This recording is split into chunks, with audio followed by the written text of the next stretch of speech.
Hello दोस्तों, मैं प्रेम प्रकाश आपका एक बार फिर से स्वागत करता हूं अपने चैनल पर।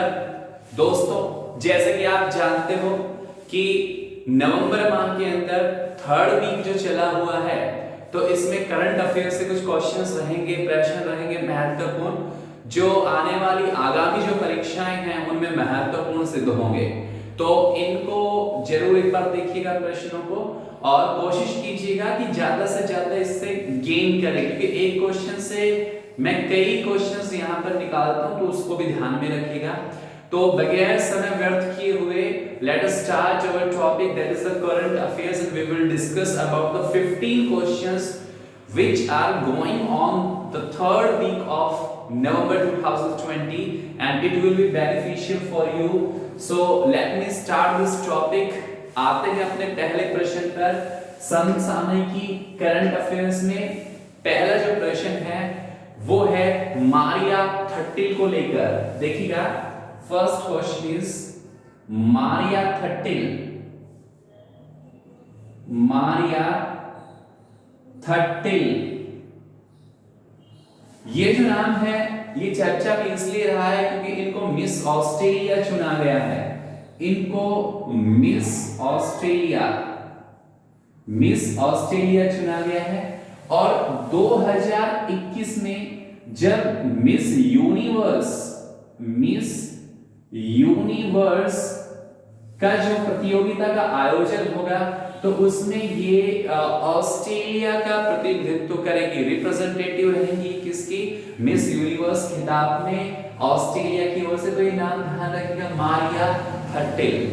उसके बाद हम आते हैं अपने नेक्स्ट क्वेश्चन पर, and the second question is Azim Prem ji.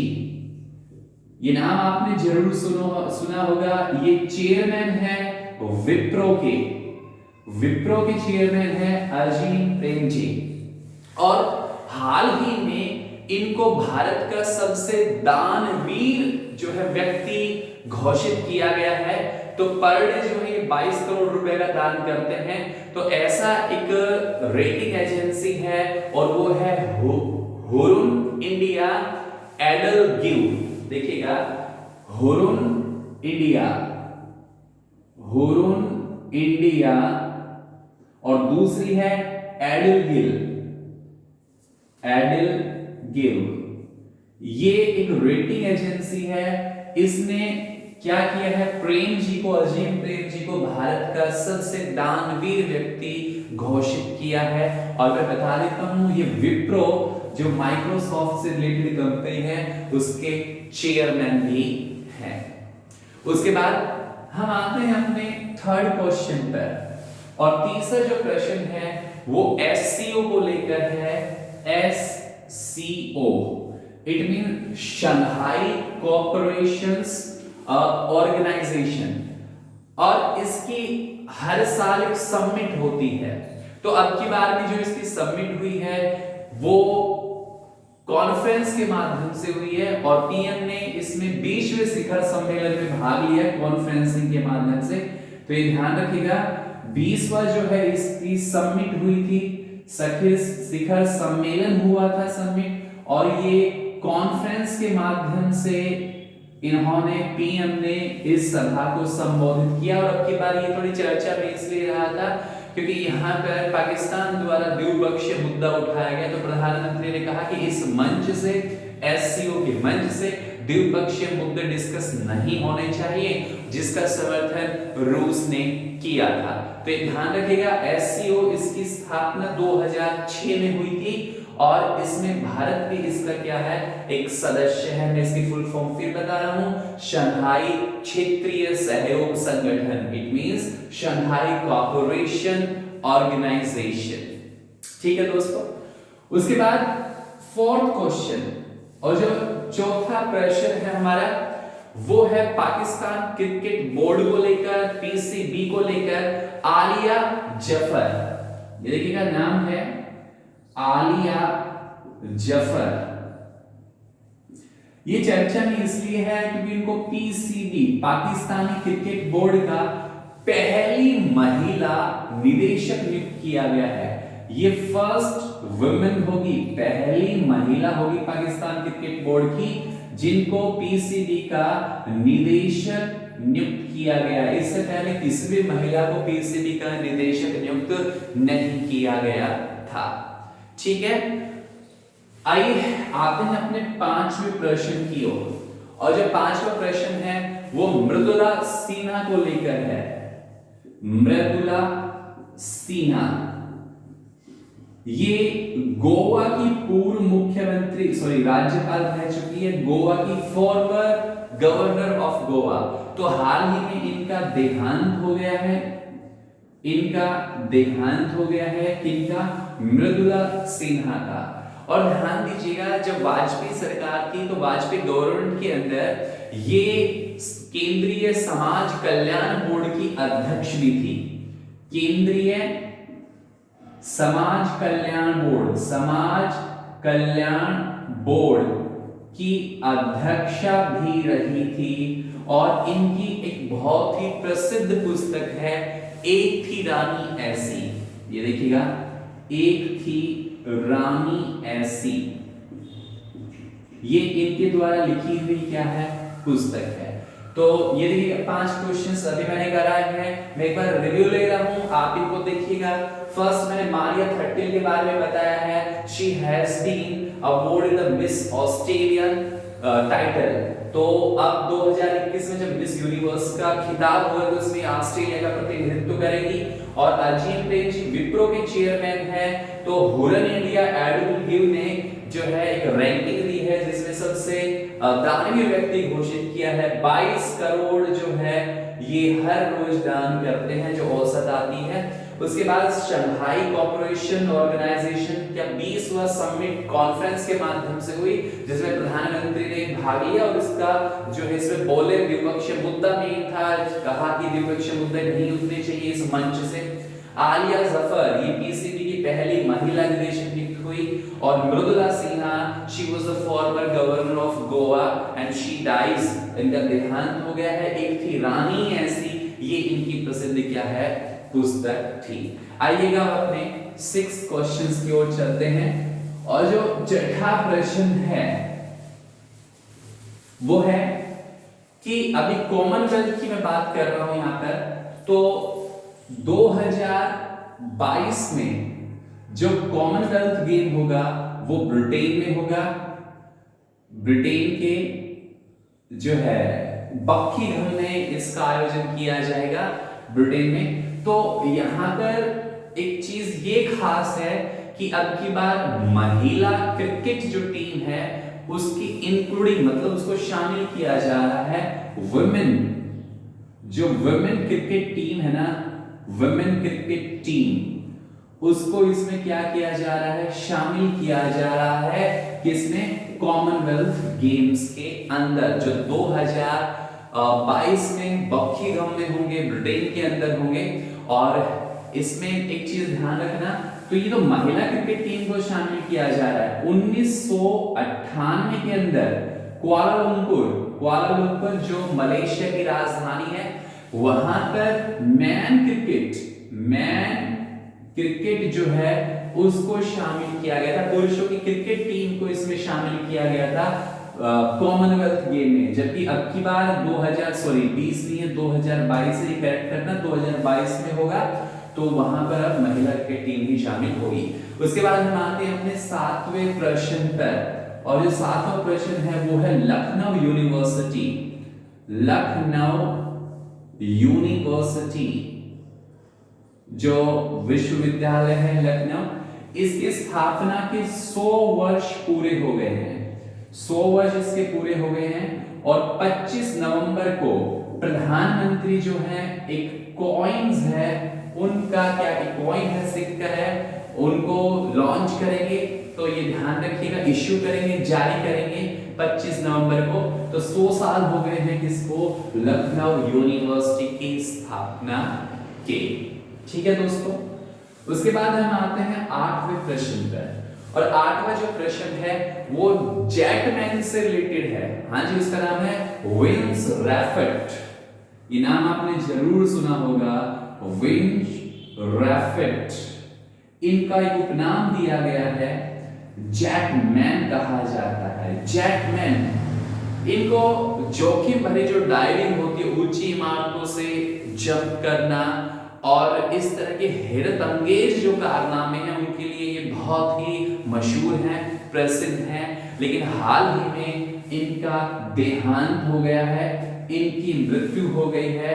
ऐसे ही दुबई के अंदर ये प्रशिक्षण उसमें पार्टिसिपेट कर रहे थे, ट्रेनिंग में थे दुबई में, और दुबई में इनका देहांत हो गया। बड़ी दुखद बात है। हैरत अंगेज के क्षेत्र में इनका नाम जाना जाता है विंस रैफेट का। 2015 में इन्होंने दुनिया की जो सबसे ऊंचा टावर है, ऊंची बिल्डिंग है, बुर्ज खलीफा, बुर्ज खलीफा, वहां से इन्होंने जंप किया था 2015 में, जो 27,000 फीट ऊंचाई है बुर्ज खलीफा की। तो विंस रैफेट, ये नाम भी आपको ध्यान में रखना है।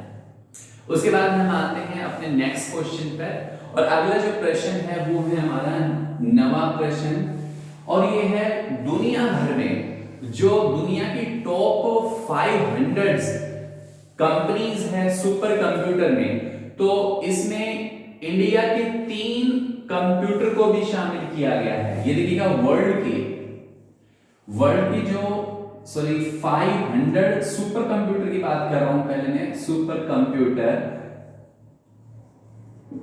इसके अंदर भारत के 3 जो कंप्यूटर्स हैं उनको भी इसमें शामिल किया गया है। एक तो परम सिद्धि है, दूसरा मिहिर है और तीसरा प्रत्यूष है।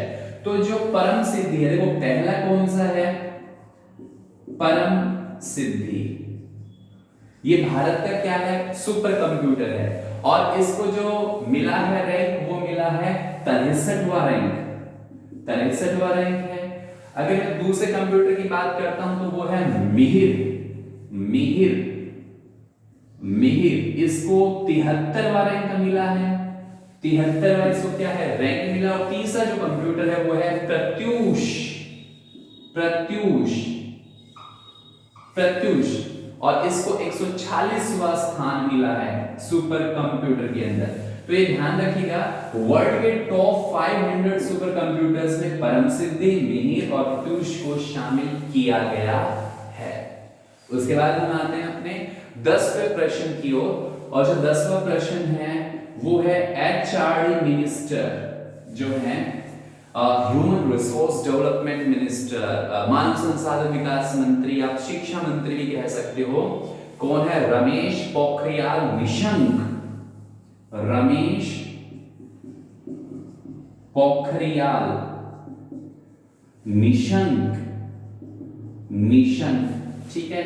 ये अभी चर्चा में है क्योंकि इनको एक अवार्ड से सम्मानित किया गया है, अंतरराष्ट्रीय वातियन शिखर सम्मान, अंतरराष्ट्रीय वातियन शिखर सम्मान, ठीक है दोस्तों। और ये जो अवार्ड है ये एचआरडी मिनिस्टर को दिया जा रहा है, क्योंकि अच्छा किस क्षेत्र में ये दिया जाता है, तो ये लिटरेचर के अंदर, साहित्य के अंदर ये अवार्ड दिया जाता है। और इस अवार्ड की जो शुरुआत हुई थी वो 2003 में इस अवार्ड को शुरू किया गया था, 2003 में। और किसके जन्म दिवस के अवसर पर ये अवार्ड दिया जाता है, तो एक प्रख्यात पोइट हैं इंग्लिश लिटरेचर में, और वो है विलियम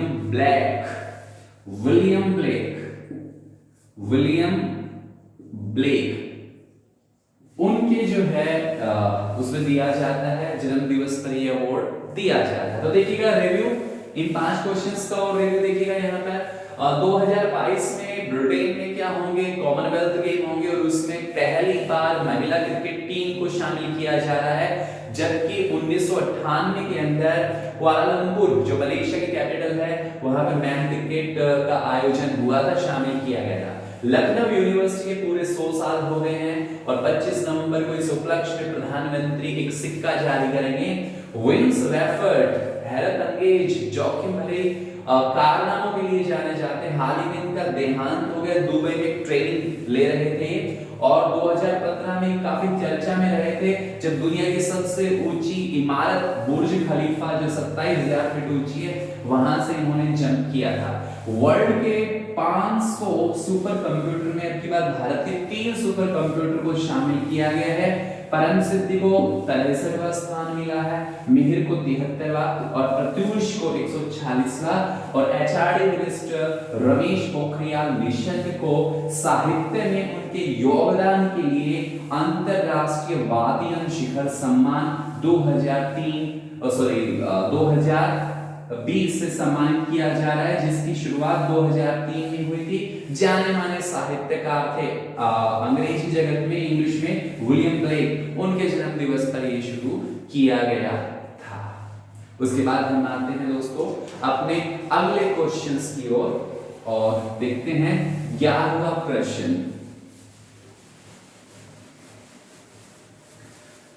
11वां जो प्रश्न है वो है, अगर मैं वर्ल्ड हेरिटेज साइट की बात करता हूं, वर्ल्ड हेरिटेज साइट का मतलब है विश्व विरासत, विरासत, वर्ल्ड हेरिटेज साइट स्थान। और यूनेस्को जो है, यूनेस्को उसके द्वारा किसी भी जो साइट है, जगह है, स्थान है, उसको विश्व विरासत का दर्जा दिया जाता है। जैसे भारत के बहुत से ऐसे साइट है, ताजमहल है, सुंदरवन का डेल्टा है, नीलगिरी की पहाड़ियां हैं, है ना, इस तरीके से। लेकिन अब की बार ये जो क्वेश्चन है वो मैं इसलिए बता रहा हूं क्योंकि उत्तराखंड में ही जो है आदि कैलाश, देखिएगा आदि कैलाश, इसको वर्ल्ड हेरिटेज साइट का दर्जा देने के लिए तैयारी की जा रही है। ठीक है ना दोस्तों, तो इसको वर्ल्ड हेरिटेज में शामिल किया जाएगा। देखो उत्तराखंड की अगर मैं बात करता हूं तो उत्तराखंड में ऐसे और भी स्थान हैं, जैसे मैं नंदा देवी की बात करता हूं या मैं फूलों की घाटी की बात करता हूं। नंदा देवी देखिएगा उत्तराखंड में ही है, नंदा देवी, इसको 1998 के अंदर वर्ल्ड हेरिटेज साइट का दर्जा मिला था। और फूलों की घाटी, फूलों की घाटी उत्तराखंड में है, उसको जाना जाता है फूलों की घाटी के नाम से। तो 2005 में फूलों की घाटी को वर्ल्ड हेरिटेज साइट का दर्जा दिया गया है। तो यूनेस्को इस तरह के जो हैं ये घोषणा करती है और ये स्टेटस अलॉट करती है। United Nations educational scientific and cultural organisation ये क्या करता है, वर्ल्ड हेरिटेज साइट, विश्व विरासत का दर्जा देता है। उसके बाद हम आते हैं अपने 12वें प्रश्न की ओर और 12वां प्रश्न जो है वो हाफिज, ये नाम आपने बहुत बार सुना होगा, हाफिज सईद। हाफिज सईद की अगर मैं बात करता हूं तो यह भी चर्चा में इसलिए है, ये जमात उद दावा के प्रमुख हैं, जमात उद दावा, ये एक आतंकवादी संगठन है। तो पाकिस्तान की एंटी टेररिज्म जो कोर्ट है, अदालत है, उन्होंने हाफिज सईद को 10 वर्ष की जो है सजा सुनाई है।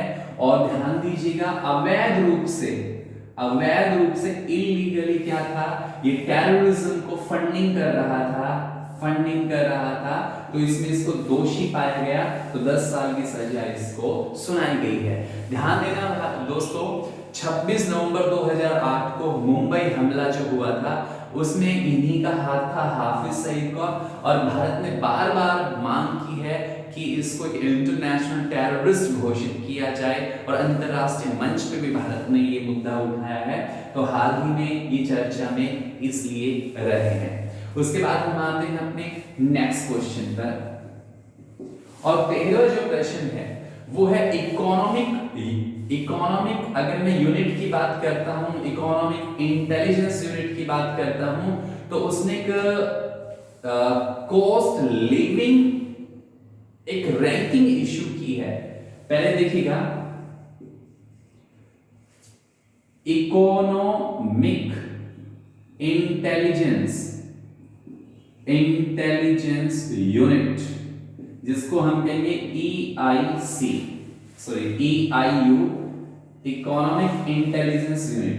तो इन्होंने क्या किया है कि जो कॉस्ट ऑफ लिविंग है 130 देशों में जो कॉस्ट ऑफ लिविंग है उसकी एक सूची जारी की है, जिसमें सबसे महंगे शहर हैं। सबसे महंगे अगर मैं सिटी की बात करता हूं तो उसमें एक तो हांगकांग, दूसरा पेरिस और तीसरा ज्यूरिख जो स्विट्जरलैंड में है। हांगकांग चाइना में है, Paris the capital of France and Zurich Swiss में है। तो इनको सबसे महंगा क्या किया है, शहर घोषित किया है कॉस्ट ऑफ लिविंग के आधार पर, जबकि सबसे सस्ते शहरों में भारत के 2 को शामिल किया गया है। अगर मैं सबसे सस्ते की बात करता हूं तो भारत का एक तो बेंगलुरु और दूसरा चेन्नई, इनको इंक्लूड यहां पर किया गया है। ठीक है दोस्तों, उसके बाद हम आते हैं अपने 14वें प्रश्न की ओर। और जो 14वां प्रश्न है वो बहुत ही इंपॉर्टेंट क्वेश्चन है क्योंकि ये पूर्व राष्ट्रपति बराक ओबामा से जुड़ा हुआ है और हाल ही में उनकी पुस्तक आई है। उनकी पुस्तक बहुत ही धड़ल्ले से बिक रही है, इसलिए ये चर्चा में है। एक प्रॉमिस्ड लैंड, देखिएगा ये पुस्तक है अ प्रॉमिस्ड लैंड। ठीक है, ये पुस्तक किसके द्वारा लिखित है, बराक ओबामा। ये है Barack Obama, the former president of US, इनकी ये पुस्तक है।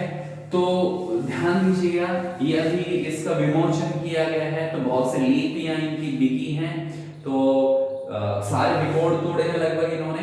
तो इस करके ये पुस्तक चर्चा में बनी है। मैं बता देता हूँ, इस पुस्तक में वो सारे उन्होंने अंश जाहिर किए हैं अपनी कलम के माध्यम से, जब वो यूएस प्रेसिडेंट थे और जितनी भी घटनाएं उस दौरान हुई थी। इस पुस्तक में पूर्व प्रधानमंत्री मनमोहन सिंह और कांग्रेस के जो नेता हैं राहुल गांधी, उनके भी कुछ अंश लिखे गए हैं, जिन पे थोड़ा सा भारत में भी जो है इसको लेकर थोड़ा नाराजगी जाहिर की है पूर्व प्रधानमंत्री मनमोहन सिंह और राहुल गांधी का जिक्र है इस पुस्तक में। तो इस प्रॉमिस जो लैंड है इस पुस्तक का ध्यान रखिए। उसके बाद हम आते हैं अपने लास्ट क्वेश्चन पर, और इस वीक में जो 15वां क्वेश्चन है वो है गिरीश चंद्र मुर्मू को लेकर। गिरीश चंद्र मुर्मू, जैसा कि आप जानते हो, ये वर्तमान में भारत के कैग हैं, controller auditor general of India, Bharat के नियंत्रक महालेखा परीक्षक हैं। और भारतीय संविधान के अनुच्छेद 148 में कैग का विवरण भी मिलता है।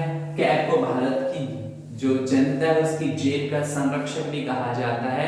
तो अभी ये चर्चा में क्यों है, क्योंकि स्विट्जरलैंड में इंटर पार्लियामेंट यूनियन, देखिएगा स्विट्जरलैंड में इंटर पार्लियामेंट यूनियन जो है IPU, उसका ऑडिटर नियुक्त किया गया है। एक्सटर्नल